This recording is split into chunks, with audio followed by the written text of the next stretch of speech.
네, 광주의 한 고등학교에서 시험지를 빼는 학부모와 행정실장이 경찰에 붙잡혔습니다. 의사 엄마인 학부모는 고3 아들의 내신 성적이 걱정돼 이런 범행을 저지른 것으로 조사됐습니다. 네, 시험지가 유출된 경위 그리고 학부모와 행정실장의 처벌 수위에 대해서 자세히 짚어보겠습니다. 전지현 변호사 나오셨습니다. 어서 오십시오. 어서 오십시오. 글쎄요, 이런 일들은 흔치 않은 것 같은데 일단 아들의 내신 성적이 걱정돼서 행정실장하고 공모를 했다. 좀 특이한 경우인데요. 일단 어떻게 발각됐습니까? 어떻게 발각이 됐냐면은 이게 얼마 전에 고등학교 기말고사 시험 기간이었잖아요. 근데 이 친구가 엄마가 행정실장을 통해서 문제지를 입수해다 줘가지고는 무려 5과목 문제를 미리 알고 들어갔다 그래요. 그러니까 국어, 고전 그리고 미적분, 기하, 과학이라 그러는데 이과였나 봐요. 네네네. 그럼 이 친구가 그 문제를 미리 알고 들어갔다는 게 어떻게 발각이 됐냐?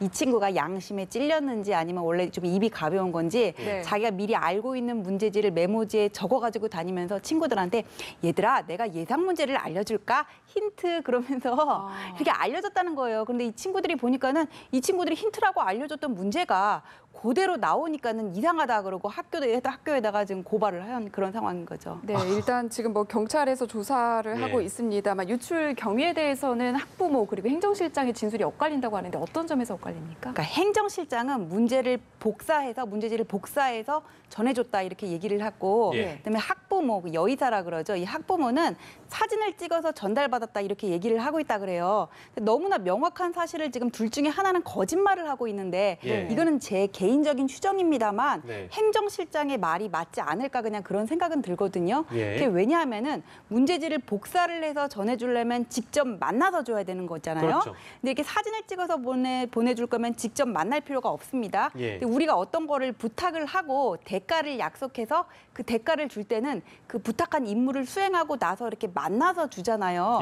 그래서 이 학부형 입장에서는 뭔가 금품이 오고 간 사실을 숨기기 위해서 이런 얘기를 하고 있는 게 아닐까. 이 부분은 어디까지나 제 개인적인 추정입니다. 그렇네요. 듣고 보니 그럴 만한 거짓 진술을 하는 이유가 있을 법한데 좋습니다. 어쨌든 지금 행정실장하고 학부모한테는 어떤 혐의가 또 적용이 되고 만약에 이 혐의가 인정이 되게 되면 어떤 처벌이 또 내려지는지도 궁금합니다. 일단 혐의는 시험을 공정하게 치러야 되는 거는 학교 법인의 업무예요. 그런데 누군가 하나 문제를 알고 들어갔으면은 선의의 피해를 보는 학생들이 생기게 되겠죠. 그럼 이거는 위계를 써가지고는 학교 당국의 시험 업무를 방해를 한 거잖아요. 둘이 공모를 해가지고. 그럼 위계에 의한 업무 방해죄가 성립하고 이거는 5년 이하의 징역 또는 1천만 원 이하의 벌금에 해당하는 그런 죄고요. 그리고 만약에 이게 금품이 오갔다면은 여기가 지금 사립학교라 그러잖아요. 근데 이 행정실장이 30년간 근무를 했다 그래요. 근데 사립학교의 경우니까는 뇌물은 안 되고 배임 수재 정도 해당이 될 것 같은데 우리 애 시험 잘 봐야 되니까는 문제지 좀 빼줘 이런 부탁을 받고 시험지를 관리하는 자신의 임무를 위배를 해가지고는 돈을 받고 문제지를 건네줬다 그렇게 되면은 배임 수재가 또 되는 거거든요. 배임 수재의 경우에도 5년 이하의 징역 1천만 원 이하의 벌금 이렇게 처벌이 되고 또 이게 별도로 김영란법 위반이 문제가 될 수 있는 그런 사안입니다. 혹시 아들은 어떻습니까? 이 아들도 사실 공범이에요. 그런데 이 가담의 정도는 약하거든요. 잘못은 엄마랑 행정실장이 더 한 거예요. 그런데 이 아들도 고등학교 2학년이면은 형사상 책임 능력이 있어요. 내가 이 문제를 알고서 들어가면은 학교의 공정한 시험 업무를 방해를 하고 다른 친구들이 피해를 본다는 걸 알았겠죠. 인지할 만한 나이죠. 그렇죠. 그러면 아들도 이건 공범이 되는데 아들까지 입건할지는 참 모르겠어요. 근데 이거 참 미지수기 입건할지는 모르겠는데 참 어른들이 모범을 보여야 되는데 참 이런 경우에 자식까지 같이 처벌돼야 되는 그런 상황이 전개된 것 같고 우리가 또 이런 비슷한 상황 다 알고 있잖아요. 정유라 씨 사건. 금메달이요. 그렇게 해가지고는 엄마랑 학교 교수님들하고 미리 얘기를 하고 자기는 금메달 가지고 들어갔었던 거 아니에요. 그 비슷한 사안이라고 할 수 있죠. 참 어른들이 모범을 보이지 않아서 그 피해는 고스란히 학생들의 몫이 되는데요. 근본적인 학사 관리와 관련해서 해결책을 찾아내지 못하면 이런 문제는 언제고 다시 생길 수 있다. 이런 얘기들이 나오는데 어떤 해결책들이 있을까요? 그러니까 이번에 이 5과목 시험을 전교생이 지금 다시 봐야 되는 상황인 거잖아요. 이게 웬 난리인가 싶어요. 그러니까 어른들이 먼저 모범을 보여야 되는데 그 모범이라는 거는 먼저 이 시험 관리를 철저히 해야 되거든요. 근데 지금 관리가 그렇게 허술한 것도 아니었어요. 보면은 열흘 전에 문제지를 모두 인쇄를 해가지고는 이걸 행정실에서 보관을 하는데 이중에 시건 장치가 돼 있고 또 이제 출입은 엄격하게 제한이 돼 있다 그래요. 근데 이게 전제가 돼 있죠. 그러니까 행정실 관할하에 지금 이거를 보관을 하는 거니까는 행정실장을 믿을 수 있을 때 또 이런 업무가 제대로 진행이 되는 거잖아요. 그러니까 이런 거를 아무리 절차를 이렇게 꼼꼼하게 만들어놔도 행정실장이 지금 이 사건 같이 이렇게 배신을 해버리면은 또 이런 일이 생길 수 있는 거 아니잖아요. 그래서 이게 100% 완벽하게 방어막을 만들 수 있는지 그 부분에 대해서는 학교에서 좀 연구를 해야 되는데 뭐 하교 후에는 그 행정실 출입을 완전히 금한다던가 아니면은 뭐 보관하고 있는 사람을 수명으로 늘려서 서로 감독을 하게 한다던가 뭐 이런 조치가 일단 필요하지 않을까 싶습니다. 예. 저희가 첫 번째 이슈를 만나봤고요. 두 번째 이슈로 넘어가도록 하겠습니다. 아파트에 불을 내서 3남매를 숨지게 한 혐의로 기소가 됐었죠. 20대 엄마였는데 이때 당시에 이 사건은 엄마가 우발적으로 불을 질렀다 혹은 아니다에 대한 그 여부가 판단이 초기에는 안 됐습니다. 근데 검찰이 무기징역을 구형을 했었고요. 법원은 결국에 징역 20년을 선고했는데 이 판결을 어떻게 보시는지요? 그러니까 지금 적용된 혐의가 현주 건조물 방화치사예요.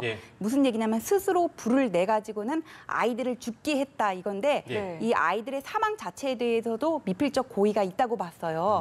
그럼 이런 경우에는 법정형이 사형 무기 뭐 7년 이상의 징역 이렇게 되는데 이게 대법원 양형 기준을 보면은 기본형은 12년에서 16년 정도로 돼 있기는 하거든요. 근데 이 사건의 경우에는 무려 3명의 아이가 사망을 했어요. 4살, 2살 아들과 그다음에 생후 15개월 된 딸, 그다음에 이 부인 엄마 같은 경우에는 자기는 또 이게 살라고 베란다에 나가서 숨 쉬고 있었단 말이에요. 그렇죠. 그리고 이게 뭐 처음부터 자백을 한 것도 아니고 변명으로 일관을 했어요. 그래서 죄질이 중하다고는 봤지만 판사가 보기에 우발적이다, 계획적으로 보이지는 않는다. 그리고 이 사람이 경제적으로 어려웠고 이혼하고 이렇게 심적으로 힘든 과정에서 범행을 한 거니까 좀 감경을 해주자 그래가지고 그나마 감경된 게 20년인 겁니다. 네, 뭐 20대 엄마라든지 변호인은 실화라고 주장을 했는데 법원이 방화라고 판단한 그 근거도 궁금하거든요.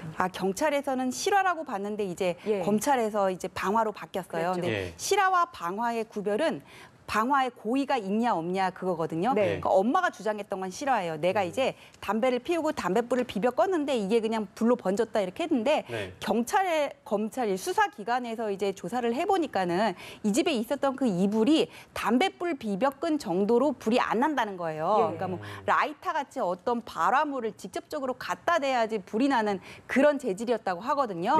그리고 이 엄마가 범행을 하기 전에 남편한테 뭐 문자를 보냈다고 하잖아요. 전화를 하고 거기서 뭔가 범행을 암시하는 듯한 얘기들을 했다 그래요. 그래서 이거는 실화가 아니라 방화로 봄이 맞다 이렇게 판단을 내렸습니다. 두 번째 이슈였고요. 다음 사건입니다.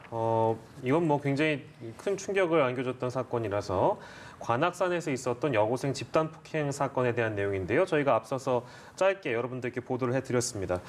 가해 학생이 10명이었는데요. 7명에 대해서 구속영장을 신청했는데 일단 뭐 이제 단편적으로 느끼기에는 왜 3명은 제외했을까 이런 궁금증이 들거든요. 이 사건 같은 경우에는 범행이 상당히 죄질이 안 좋아요. 그런데 왜 10명 가담자 다 안 되고 3명은 제외가 됐냐면은 한 명은 이제 형사처벌할 수 있는 14살이 안 됐고 2명은 가담 정도가 경미하다 그래요. 그럼 이제 나머지 7명의 구속영장 발부 가능성이 궁금한데 구속영장이 발부가 되지 않을까 싶습니다. 대다수. 물론 이렇게 개개인적인 가담 정도는 조사를 해봐야 되겠지만 왜냐하면은 이 피해자의 언니가 한 라디오 프로에 나와가지고는 익명으로 인터뷰를 했는데 상당히 잔인해요. 지금 이 피해자가 지금 목에다가 호스를 꽂고 폐에 공기를 빼고 있다고 그렇게 얘기를 하고 말을 할 수가 없어가지고는 카톡으로 의사를 전달하고 있다고 하는데 그러니까 지난 27일 날 마음에 안 든다는 이유로 이 친구들이 피해자를 노래방으로 데리고 가서 이렇게 얼굴을 가격을 한 거예요. 1시간 반 동안. 왜 노래를 크게 틀어놓고 때리면은 어른들이 알 수가 없는 거잖아요.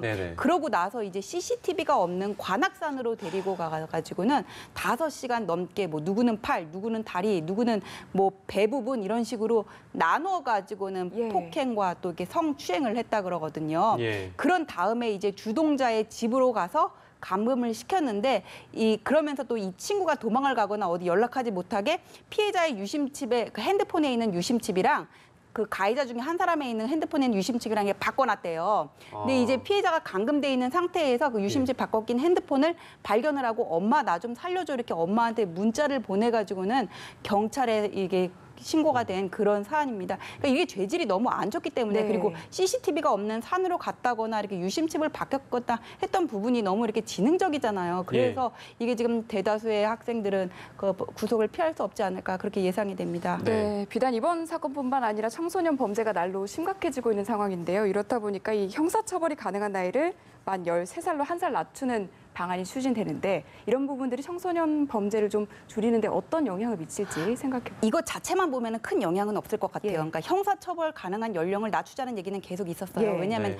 지금 뭐 14살 미만 뭐 이렇게 적용을 하고 있는데 이게 지금 형법이 제정이 된 게 벌써 몇십 년 지났고 그때랑 지금이랑 비교를 해보면 애들이 신체적으로 정신적으로 그다음에 유해 매체물에 노출되는 그 정도도 훨씬 심해져 있단 말이에요. 그래서 낮추는 뭐 필요는 해요. 근데 이것만 가지고는 안 된다는 거예요. 왜냐하면은 소년법이라는 게 있어가지고는 형사처벌 연령을 낮춘다 그래도 아직 소년인 학생들인 경우에는 개전에 뭐 개전의 정이 있다 그래서 처벌이 감경될 수도 있고 예. 또 부정기형이라 가지고 단기 그러니까 어른들은 징역 10년 이러지만은 얘들은 그러니까 어린 친구들은 단기 5년 뭐 장기 10년 그래가지고 단기형만 맞추면은 행형 성적이 좋으면은 또 이제 출소할 수 있는 길도 있거든요. 그러니까 이 친구들도 뭐 내가 나오면은 뭐 어떻게 될 거야 뭐 하면서 이거를 마치 소년원이라든지 교도소에 가는 거를 어떤 훈장처럼 그렇게 얘기를 했다고 언니가 인터뷰에 나와가지고는 그렇게 얘기를 했는데 이런 것만 보면은 형사처벌 연령을 낮추는 것만 가지고는 안 되고 어떤 전방위적인 대책 마련이 필요하지 않을까 싶습니다. 뭐 이러다 보니까 뭐 당연히 뒤따른 얘기겠습니다만 소년법도 폐지하자. 이건 어떻게 보세요? 아니요, 소년법을 폐지하는 거는 너무 나간 거라고 봐요. 폐지가 아니라 개정하는 방향으로 가야죠. 우리가 뭐 이번 사건도 그렇지만 인천 초등생 사건, 그다음에 부산 여학생 폭행 사건 이런 잔인한 범죄들을 너무 접하다 보니까는 소년법 폐지해야 되는 거 아니야? 어른하고 똑같이 처벌을 해 그렇게 얘기를 하는데 우리가 잘 몰라서 그렇지 이게 청소년들의 경우에 따뜻한 어른을 만나서 또 이렇게 개선이 된 경우도 많거든요. 그리고 이렇게 범행에 노출되는 청소년들은 자기도 이런 범행의 피해자였던 경우들이 많아요. 그래서 지금 어떤 소년 행정 정책의 그런 문제는 뭐냐면은 엄격한 처벌도 못하고 그다음에 교정 정책도 못하고 이것도 아니고 저것도 아닌 그런 상황이거든요. 그래서 정말 죄질이 중한 경우에는 엄중히 처벌을 하고 뭔가 이렇게 개선의 가능성이 있다고 보면은 다시는 이 친구가 이러지 않도록 확실하게 이렇게 행형을 확실하게 해가지고는 교육을 제대로 해가지고는 다시는 그러지 않도록 재범에 노출되지 않도록 그렇게 하는 정책을 병행해 나가야 되는 게 아닌가 싶습니다. 네, 소년법을 폐지해야 되는 주장은 전지현 변호사께서 너무 과도한 주장이다라고까지 말씀을 해주셨습니다. 오늘 다양한 사건 사고 만나봤는데요. 전지현 변호사와 함께했습니다. 고맙습니다. 잘 들었습니다.